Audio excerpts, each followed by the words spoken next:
Good morning students. आज हम लोग चैप्टर 1 के अंतर्गत भूगोल की विषय वस्तु का अध्ययन करेंगे।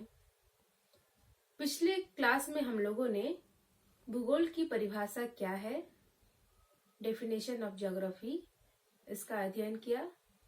विभिन्न विद्वानों ने किस प्रकार से भूगोल की परिभाषा दी है, इसका अध्ययन कर चुके हैं।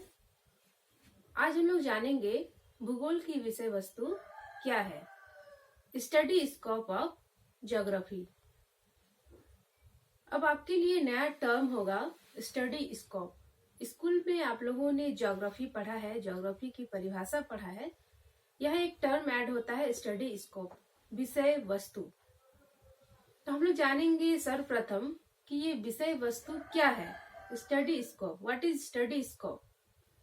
एक छोटा सा एग्जाम्पल से मैं इसे स्पष्ट करती हूँ।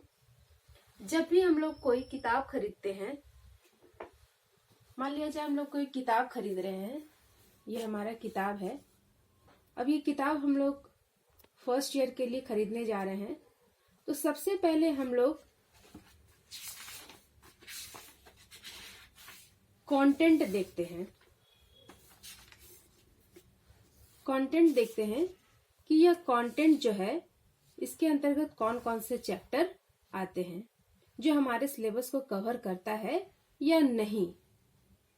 तो जस्ट कंटेंट ही विषय वस्तु है कि भूगोल के अंतर्गत हमें किन किन विषयों का, विषय टर्म हम लोग यूज नहीं करेंगे, किन किन यूनिट का, इकाई का अध्ययन किया जाना है। चूंकि हम लोगों को study scope of geography inter level के अंतर्गत पढ़ा जाना है, तो इसको हम लोग शॉर्ट में दो भाग में डिवाइड करके अध्ययन करेंगे। पहला फिजिकल एस्पेक्ट, भौतिक पक्ष। दूसरा कल्चरल एस्पेक्ट, सांस्कृतिक पक्ष। फर्स्ट हम लोग जानेंगे फिजिकल एस्पेक्ट, भौतिक पक्ष। भौतिक पक्ष को मुख्यतः हम लोग 3 वर्ग में डिवाइड करके इसका अध्ययन करेंगे, ताकि पढ़ने में, समझने में हम लोगों को आसानी हो। फर्स्ट स्थल मंडल, लिथोस्फीयर। अभी लिथोस्फीयर, स्थल मंडल के अंतर्गत हम लोग पृथ्वी की उत्पत्ति एवं विकास, origin and development of the earth. Next interior structure of the earth, पृथ्वी की आंतरिक संरचना क्या है, कैसे हुई है, इसका अध्ययन करना है। नेक्स्ट है origin of the continent and oceanic bottom, किस प्रकार से महासागर की तली एवं महाद्वीप की उत्पत्ति हुई है, इसका अध्ययन हम लोग भूगोल के अंतर्गत करते हैं। नेक्स्ट जो स्टडी स्कोप है, कॉन्सेप्ट ऑफ आइसोस्टेसी, संतुलन की संकल्पना। संतुलन की संकल्पना थोड़ा सा मैं यहाँ क्लियर कर दूं। ये चैप्टर हम लोग पढ़ेंगे, तो चैप्टर में हम लोग ये सारे डिटेल्स हम लोग जानेंगे। शॉर्ट में मैं बताती हूँ। संतुलन की संकल्पना के अंतर्गत हम लोग पूरा पृथ्वी किस तरह से संतुलन में बना हुआ है, किस तरह से अपर्दन होते हैं, निक्षेपण होते हैं, परिवहन होते हैं, और इनके माध्यम से पूरा पृथ्वी संतुलन की अवस्था में है। डायनेमिक नेचर होने के बावजूद, गतिशील अवस्था में होने के बावजूद पूरे पृथ्वी में किस प्रकार के संतुलन की अवस्था बनी हुई है, इसका अध्ययन हम लोग करेंगे। नेक्स्ट जो भूगोल की विषय वस्तु है, माउंटेन, पर्वत, प्लेट्यू, पठार, प्लेन, मैदान, वैली, घाटी, इसका हम लोग डिटेल में स्टडी करेंगे। चूंकि हम लोग स्टडी स्कोप को हम लोग पढ़ रहे हैं, तो हम लोगों को सिर्फ ये पॉइंट्स को दिखाना है कि स्टडी स्कोप के अंतर्गत हमें इन यूनिट का स्टडी किया जाना है। नेक्स्ट है अर्थक्वेक एंड वोल्केनो, भूकंप एवं ज्वालामुखी। नेक्स्ट इरोजन एंड वेदरिंग, अपर्दन एवं अपक्षयन। Next development of drainage pattern etcetera. अपवाह तंत्र का विकास।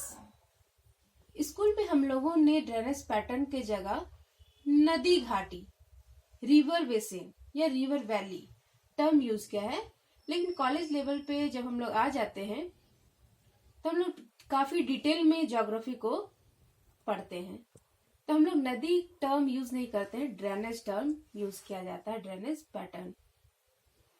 नेक्स्ट जो सब डिवीजन है फिजिकल एस्पेक्ट के, भौतिक पक्ष के, जल मंडल, हाइड्रोस्फीयर।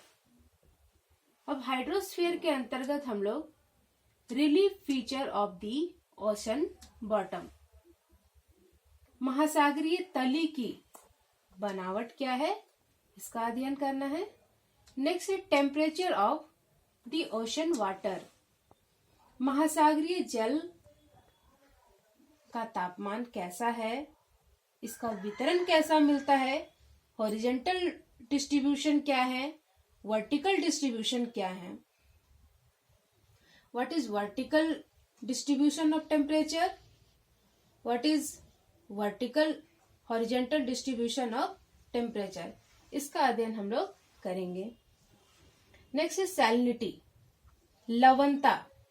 अब लवणता का अध्ययन हम लोगों को महासागर एवं नदियों के संदर्भ में स्टडी करना है। नेक्स्ट है ओशियनिक डिपोजिट, महासागरीय निक्षेप। And next tides. अब आप लोगों ने टीवी एड में देखा है टाइड, जो कि सर्फ का ही एड है, तो यहाँ पर उस टाइड से हमें कोई लेना देना नहीं है, हम लोग ज्योग्राफिकल टाइड्स ज्वार भाटा का अध्ययन करेंगे। एंड नेक्स्ट ओशनिक करंट, महासागरीय जलधाराएं। नेक्स्ट कोरल रीफ, प्रवाल भित्ति एवं प्रवाल भित्ति का अध्ययन विभिन्न महासागरों में किस प्रकार से मिलता है, इसका अध्ययन हम लोग ज्योग्राफी भूगोल के अंतर्गत करते हैं। नेक्स्ट जो सब डिवीजन है जलवायु मंडल, एटमॉस्फेयर। अब एटमॉस्फेयर के अंतर्गत कौन कौन से यूनिट का अध्ययन किया जाना है। Composition and structure of the atmosphere, जलवायु इसकी संरचना क्या है इसका अध्ययन करना है। नेक्स्ट है इंसोलेशन, सूर्य तप, टेम्परेचर, तापमान, एयर प्रेशर, वायु दाब, ह्यूमिडिटी, आर्द्रता, प्रेसिपिटेशन, वर्षण, एयर मास, वायु राशि इत्यादि का अध्ययन किया जाना है। एंड नेक्स्ट है फ्रंट एंड साइक्लोन, वाताग्र एवं चक्रवात, क्लाइमेट, जलवायु एवं जलवायु प्रदेश, क्लाइमेटिक रीजन। इन यूनिट का स्टडी हम लोग जलवायु मंडल के अंतर्गत करेंगे। तो ये हमारा 3 जो सब डिवीजन है करना है। जो हमारा भौतिक पक्ष है स्थल मंडल, जल मंडल, वायुमंडल, इन तीनों का अध्ययन हम लोगों को भौतिक पक्ष के अंतर्गत करना है। नेक्स्ट जो सब डिवीजन है कल्चरल एस्पेक्ट, सांस्कृतिक पक्ष, इसका स्टडी हम लोग नेक्स्ट वीडियो में करेंगे। Thank you.